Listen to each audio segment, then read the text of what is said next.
Festival židlového špivanja otvoril predsjedatelj Nacionalnog sovitu Rusnacoh Slavko Rac, ktorý hvaril, že čuvajući špivanky čuvame i naš jazik. Jeho slova potvrdzeli špivacki grupi, ktorí prišli zo všetkých našich mestoh i odšpivali 38 starých špivanky.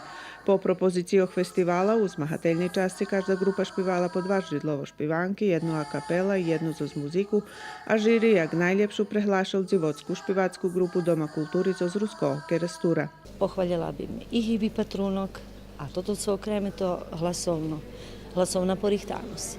И тако и го тому додам, že тот, хто toto porobil, praktično veci не знами, Julian Ramachamo, da to іще може бути jedna, може бути якось і емотивно на нас то дійствувало, že bi to ti dівчата dostali jeden poriv za napredok, jednu praktično перший раз наступали без свого руководителя. Specijalnu nagradu festivala dostala Hlopska špivacka grupa kulturno-umetnickого društva Jakim Govlja z Petrovcoh. Велjo društva še prijavili v zmateljni časti, 18 društvaca, думаю, že do toho roku було najvekše číslo. Аж і масовність векша, як у других роках. І, як ми самі видели, видіше, і že i kvalitet toho roku už dobro napreduje stalno, ali znači každý rok kvalitet špivanja, a i hranja, a i obljekanja už teraz še ljepši.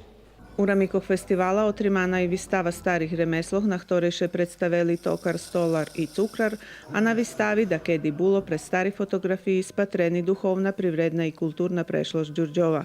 Popri fotografijoh na ženske narodne oblječivost dohadli Ljubica Otić i Magda Nać.